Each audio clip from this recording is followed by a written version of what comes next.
Advocate Vinita Vashishtha Gurugram bar association में 2009 से regular practice कर रही हूँ। गुरुग्राम बार एसोसिएशन में एडवोकेट निकेश राज यादव जी ने 29 जनवरी 2026 को state bar council of Punjab and Haryana के इलेक्शन फाइट करने के लिए रिज़ाइन दिया था। उनके रेजिग्नेशन के बाद 2 फरवरी 2026 को गवर्निंग बॉडी के द्वारा एज एन एडोक प्रेसिडेंट की पोस्ट पर मेरा नॉमिनेशन हुआ। नॉमिनेशन के बाद गवर्निंग बॉडी ने मेरे फेवर में रेजोल्यूशन पास कर दिया और रेजोल्यूशन को पास करने के बाद मैंने रेगुलर प्रेसिडेंट की पोस्ट पर बैठकर अपना काम करना स्टार्ट कर दिया। उसके बाद 2 ही फरवरी को प्रेसिडेंट और सेक्रेटरी दोनों ने मिलकर एक रेजोल्यूशन पास किया और उस रेजोल्यूशन में ये मेंशन किया कि अगर गुरुग्राम बार एसोसिएशन के लेटर हेड का कोई भी मिसयूज करता है तो उसके ऊपर लीगल कार्रवाई होगी और वो लेटर हेड जो यूज किया है वो नल एंड वॉइड समझा जाएगा।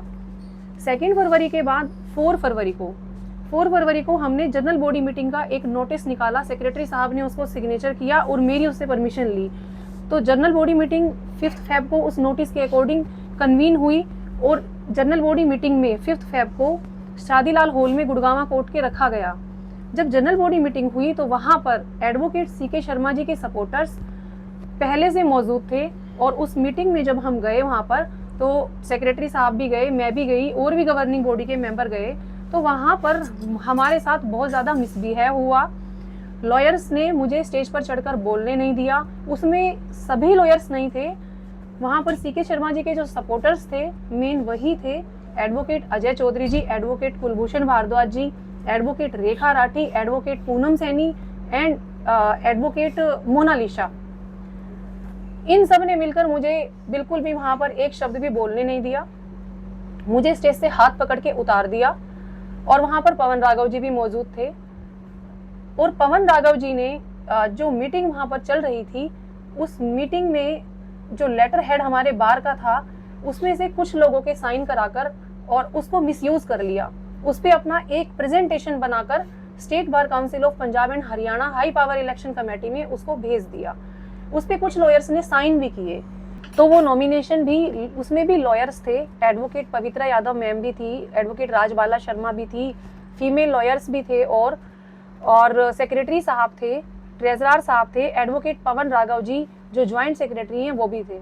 अभी फिलहाल नहीं है, सेक्रेटरी साहब ने अपना रिप्लाई लीगली तरीके से फाइल किया ही हुआ है और कानूनन फाइट तो चली रही है ऊपर तक और उसमें ऊपर से ऑर्डर भी डिक्लेयर हो चुका है।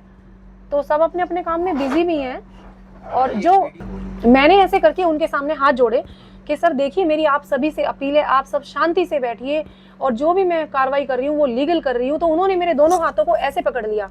मंशा तो वो जाने ना, मैं मंशा कैसे बता सकती हूँ, लेकिन उन्होंने मेरे दोनों हाथों को ऐसे पकड़ा, मेरे ऊपर बहुत बुरी तरह से शाउट किया और उस ऑर्डर को लेके बार बार ऐसे करके मार रहे थे टेबल पे। हमने इस तरीके की घटना कभी नहीं देखी, ये फर्स्ट टाइम है जो इस तरीके की बात हो रही है।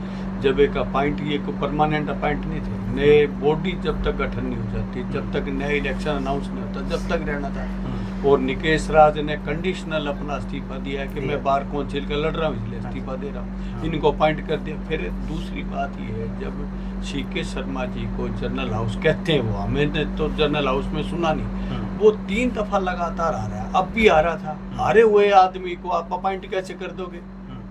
मेन मुद्दा ये है कि भी अगर अपॉइंट, पहली बात तो विनीता जी को कर दिया, धनखड़ साहब ने, गवर्निंग बॉडी ने कर दिया।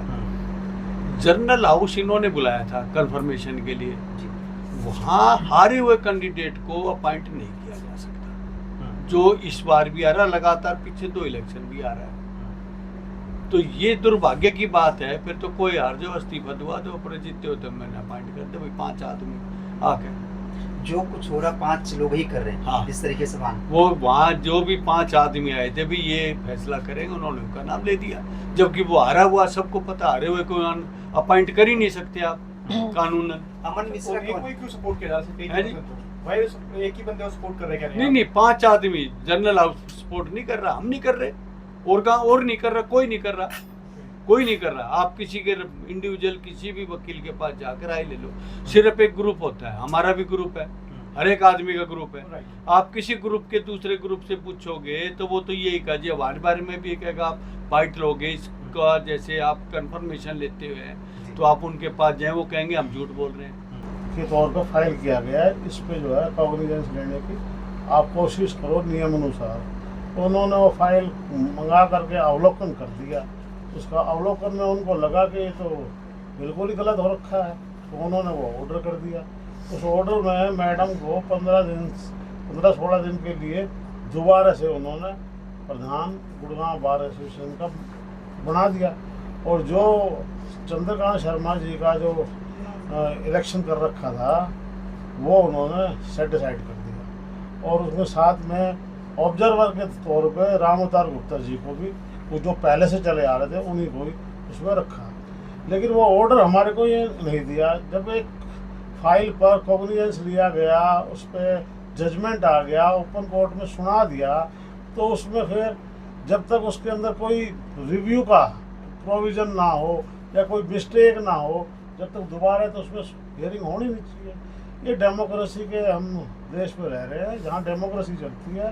ये डेमोक्रेटिक तरीका ही नहीं है बिल्कुल। अब मैडम के साथ मिलकर क्या आप करने वाले हैं? नहीं, अभी एक मिनट मेरी सुन लो। पूरी सर्वोच्च न्यायालय ने फैसला किया कि हर बार में 1/3 महिलाओं के लिए रिजर्वेशन दी जाए। ये तो रिजर्वेशन की बात है।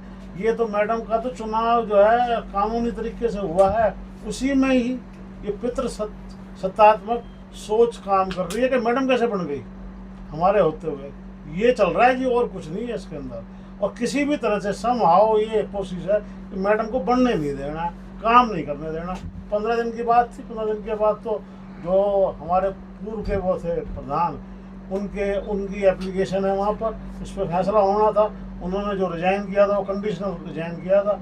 तो वो क्योंकि अब वो चुनाव खत्म हो चुका है तो उनको लग रहा था कि भाई ऐसा वहाँ पर इस तरह की बात आई थी कि वो उसके ऊपर फैसला करा जाएगा, उनको रेस्टोर किया जाए, दोबारा से उनको रीइंस्टेट करा जाए या नहीं किया जाए। तो उस पर फैसला होना था, उसके बाद चलता वो। और अब तो अगले चुनाव भी जो है 4-5 महीने ही रह गए हैं। इसमें कोई ज़्यादा बड़ा काम नहीं था। लेकिन ये जो पीछे से लगे हुए हैं वो ये है कि सभी को अपने वोट की चक्कर है। क्योंकि लोकल बार से मेंबर बन के आते हैं, वो बार काउंसिल में हैं, बार काउंसिल से वो जो है बार काउंसिल ऑफ इंडिया में वोट करते हैं।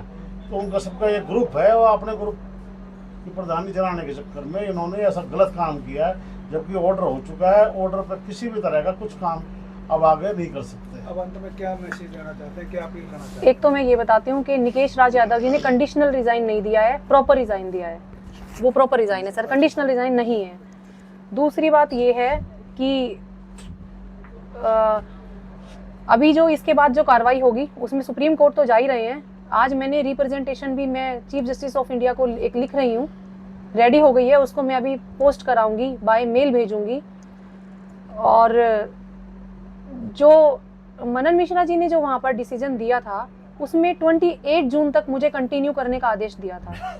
4 जून को हम गए थे और 28 जून को कंटिन्यू करने का आदेश दिया था। और उसके बाद ये भी कहा था कि एडवोकेट निकेश राज यादव जी की फाइल भी मेरे पास पेंडिंग है, फिर उसमें देखते हैं बाद में, लेकिन अभी आपको कंटिन्यू कर रहे हैं। और निकेश जी ने जो रिजाइन दिया है वो कंडीशनल रिजाइन नहीं है, वो प्रॉपर तरीके से रिजाइन है।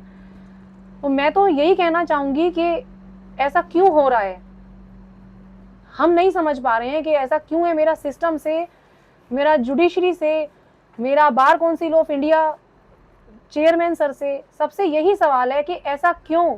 और ऐसा क्यों कि एक मनन मिश्रा जी जो चेयरमैन है उनको मुझे अजय चौधरी जी के पास भेजना पड़ गया। बार काउंसिल ऑफ इंडिया के चेयरमैन एडवोकेट अजय चौधरी जी हैं या एडवोकेट मनन कुमार मिश्रा जी हैं? कौन है चेयरमैन? अभी तो उससे तो मुझे ऐसा प्रतीत होता है कि जो बार काउंसिल ऑफ इंडिया के जो चेयरमैन हैं वो मनन कुमार मिश्रा जी नहीं है, वो एडवोकेट अजय चौधरी जी हैं।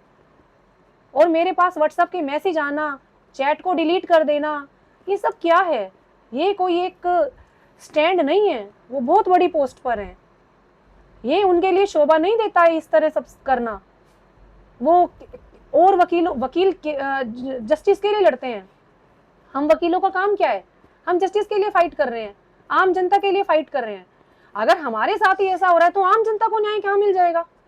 कैसे मिल जाएगा आम जनता को न्याय? हमें अपने राइट्स के लिए इतना लड़ना पड़ रहा है। आम जनता का तो विश्वास उठ रहा है ना। अगर इनकी जो रिकॉर्डिंग्स है 70 मिनट्स की, और जो मनन कुमार मिश्रा जी की रात को रिकॉर्डिंग हुई है कॉल करते समय, मैं आपको एक बात और क्लियर कर देना चाहती हूँ कि जब मनन कुमार मिश्रा जी का कॉल आया उस टाइम मेरी कार में ऑटोमेटिक कैमरा चल रहा था, और वो कैमरा अभी कुछ दिन पहले ही लगा था, और वो एक ऐसा कैमरा है जिसमें चलते चलते रिकॉर्डिंग होती है। और बच्चे ये कह रहे थे कि एक सॉन्ग चला दो और हमें ये सॉन्ग रिकॉर्ड करना है। वो रिकॉर्डिंग सेम ऐसे निकलेगी अगर आप निकालेंगे, कोई इंटेंशनली रिकॉर्डिंग नहीं है। वो सॉन्ग चल रहा था। मनन कुमार मिश्रा जी का 10:45 रात पे कॉल बजता है। बच्ची बोलती है मेरी कि मनन कुमार मिश्रा। मैंने कहा बेटा फोन इधर दो मुझे। फोन ले लिया मैंने, मिश्रा जी का फोन उठाया, लग बाय चांस उनकी सारी कॉल रिकॉर्ड हो गई उसके अंदर। जो मनन कुमार मिश्रा जी इस तरह की बातें कर रहे थे उसमें सब पता चल गया कि ये मनन कुमार मिश्रा जी का रात को कॉल आ रहा है। उन्होंने मुझे ये रात को कॉल करना 11 बजे के आसपास, दिन में एक ऑर्डर सुनाना, उसको लिखवाना और रात को इस तरह की न्यूज देना, मतलब ये मेरे साथ एक हैरासमेंट, मेंटल टॉर्चर भी तो है। ये बार एसोसिएशन के सभी वकील साथियों से, जो मेरे सीनियर हैं, जो मेरे साथ के हैं, जो कलीग्स हैं, मैं सभी वकील साथियों से ये निवेदन करती हूँ कि वो सच्चाई का साथ दें, क्योंकि ये सभी मैटर उनके सामने पहले से ही है, और जो भी सच है उसमें वो मेरा सहयोग करें। मेरी गुरुग्राम बार एसोसिएशन में मैं आज से नहीं 16 ईयर से यहाँ प्रैक्टिस में हूँ। सभी मुझे जानते हैं कि मैं कौन हूँ, कहाँ हूँ, किस परिवार से हूँ, सबको पता है मेरे बारे में। मेरी अंततः अपील उनसे यही है कि वो सच का साथ दें और आकर मेरी मदद करें और मुझे न्याय दिलवाएं। Thank you so much. 11 April 2026 को state bar council of Punjab and Haryana में जब हियरिंग चल रही थी, तो वहाँ पर हियरिंग करते समय फॉर्मर चेयरमैन राकेश गुप्ता जी ने आर्ग्यूमेंट के टाइम डिस्कशन में ये बात कही। वो ऑर्डर भी लिखवा रहे थे और उन्होंने ये कहा कि मैं तुम्हारा लाइसेंस कैंसिल कर दूंगा और तुम्हारे हस्बैंड के अगेंस्ट FIR करवा दूंगा, और मुझे ये तक कहा कि तुम्हारा एटीट्यूड ठीक नहीं है। और बाकी और बातें मैं पहले भी अपने सभी चीज़ों में बता चुकी हूँ। और इन सब की मेरे पास जो ऑर्डर लिखवाते टाइम पूरे 70 मिनट्स का ये जो प्रोसीजर चला है, इन सब के प्रूफ, इन सब की वीडियोस में, इन सब की रिकॉर्डिंग्स मेरे पास हैं। और मैं ये कहना चाहूँगी कि राकेश गुप्ता जी ने तो मुझे ये बात कही थी। मनन मिश्रा जी के कहने पर, जब मैं BCI के जो चेयरमैन मनन मिश्रा जी हैं उनके कहने पर जब मैं एडवोकेट अजय चौधरी जी के पास गई, तो एडवोकेट अजय चौधरी जी ने मुझसे पूछा कि तुम्हारे पास स्टेट बार काउंसिल की रिकॉर्डिंग कहाँ से आई है। तो मैंने उन्हें कहा सर देखिए, मुझे रिकॉर्डिंग प्रोवाइड जिसने भी की हैं, तो आप मुझसे ये क्यों पूछ रहे हैं कि वो कहाँ से आई हैं। आ गई हैं मेरे पास, चाहे कैसे भी आई हैं।